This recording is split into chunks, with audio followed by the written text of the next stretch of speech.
Hi, and welcome to this week's episode of Let's Talk Sports podcast with me, Lichia. The NFC East right now is the most craziest, but yet most fun thing to watch in the NFL.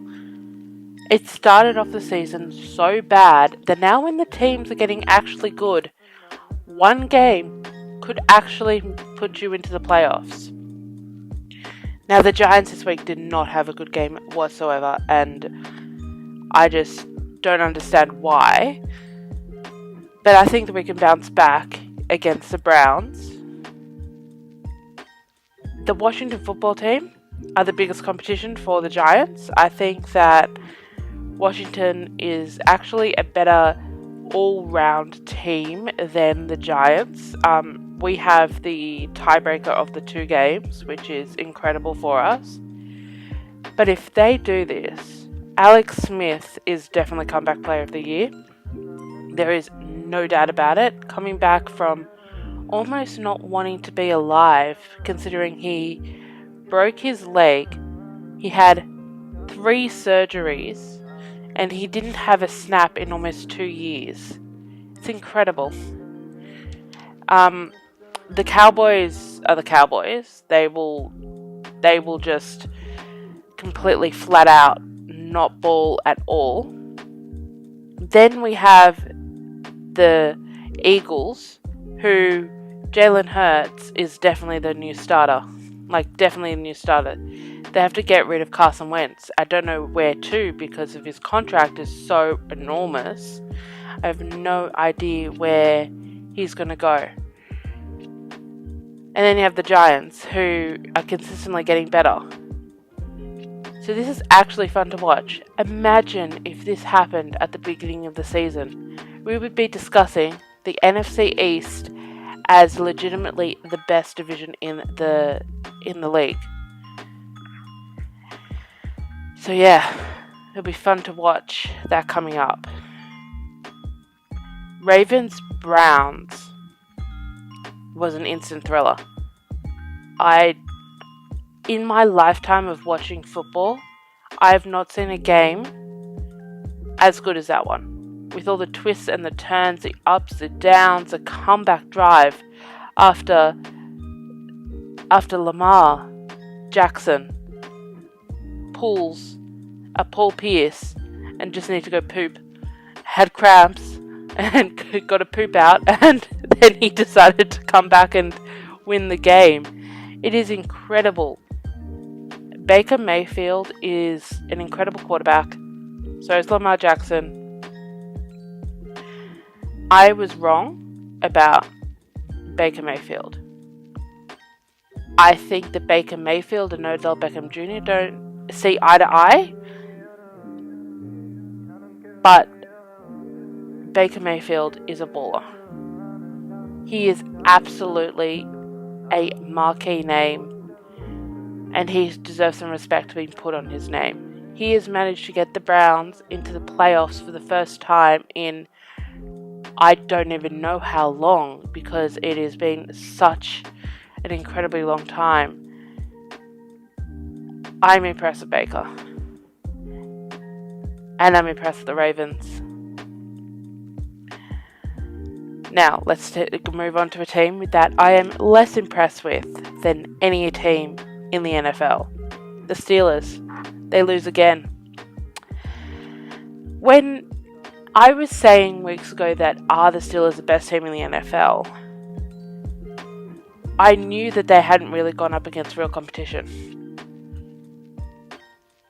The Steelers and the Ravens is like a legacy game, and everybody all gets up for that game. But apart from that, the Steelers hadn't faced anyone. They had the NFC East on their schedule. And yeah, it's a bit disappointing. I'm starting to lose faith in Big Ben that he can be an elite quarterback still.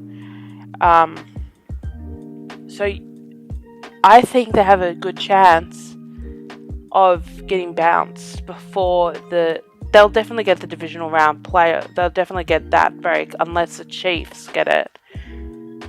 But they could be bounced in the first week of the playoffs. it's very hard to determine what the Steelers look like.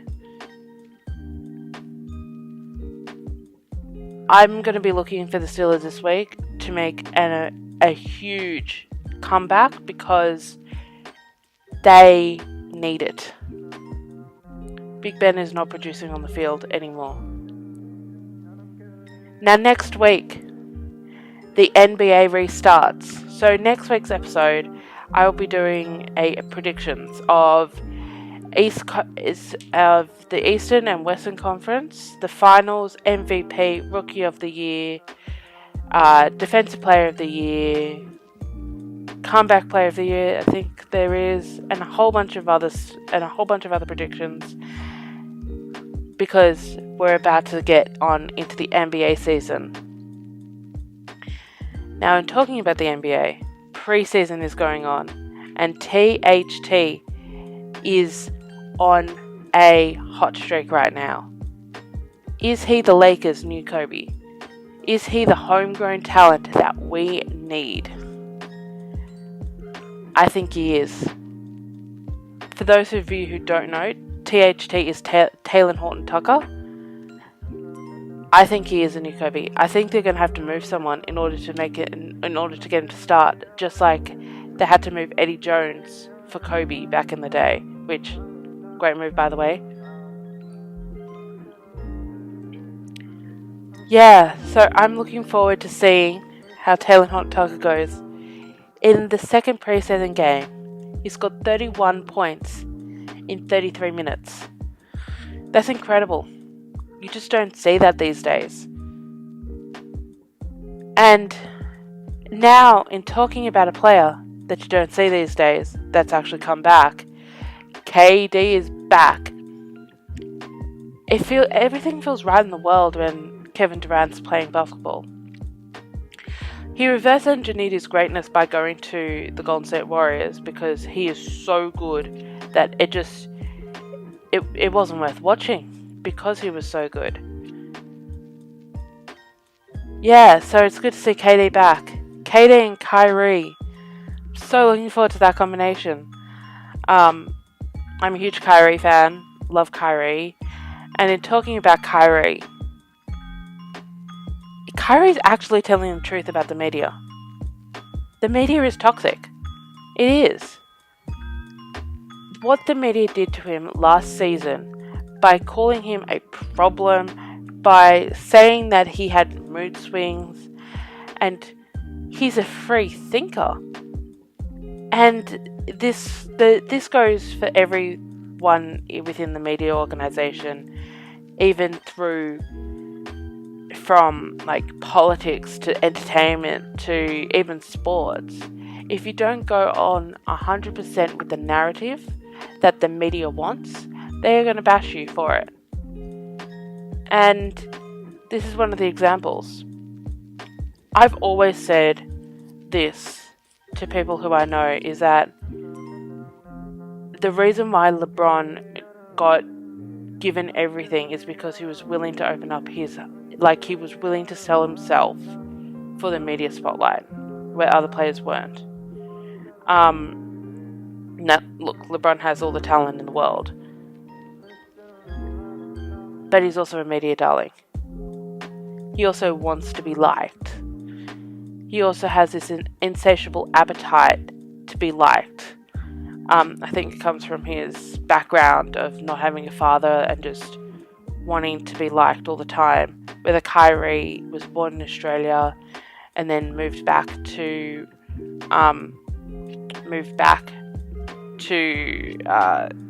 America at the age of 2, lived in Brooklyn. Actually, fun fact about Kyrie. Kyrie and I were born in the same hospital in Melbourne. Fun fact. So I don't know whether I got any of Kyrie's greatness. I hope I did, because when he is on the court, he is the greatest show that you can never see. He's one of one. So yeah, but he is telling the truth about the media. And you can see, once he tells the truth about the media, the entirety of the media turns on him. It's incredible to see that. Like, just from the outside looking in, I'm like, so So when you stand up to the media just doesn't want anything to do with you. It's a bit like politics. Yeah.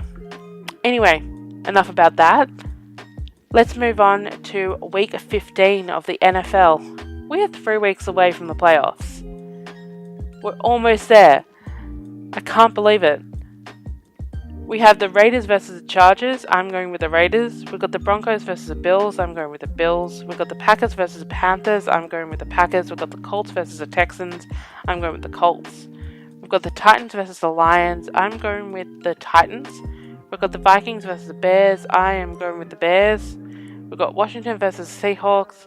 Please, Seahawks, win. Please, do us a solid and win. Do the Giants a solid and win. That'd be amazing. We've got the Dolphins versus the Patriots. I'm going with the Dolphins because the Dolphins actually look like a good team and the Patriots just look disgruntled, and I think that it was definitely more Tom Brady than Bill Belichick.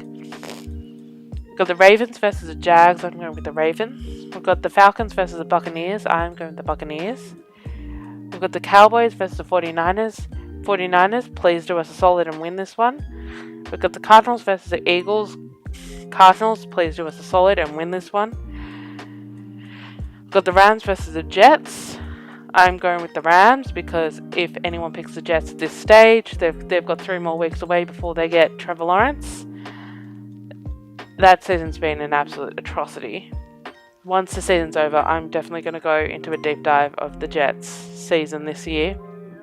We've got the Saints versus the Chiefs. I'm going with this. Ooh, this is a good game. This could potentially be a Super Bowl match. Super Bowl preview. I'm actually going to go with the Chiefs with this one. I just think that Patrick Mahomes is a better quarterback than Drew Brees at this stage. But that's going to be an interesting one. We've got the Giants versus the Browns. I'm going with the Giants. Even though we lost this week, I still think that we are a better team than the Browns. We have a really good defense. Our O-line completely stinks. But how 2020 is this? So, the game that was supposed to be played on Monday Night Football prime time was the Cowboys versus the 49ers. That was moved and shifted for the Giants versus the Browns. How 2020 is this? And then we've got the Bengals versus the Steelers. Now, the Steelers definitely have a game to bounce back because the Bengals completely stink. Anyway, that is all for this week's episode of Let's Talk Sports Podcast with me, Lucia. So, I'll catch you all next week. Bye.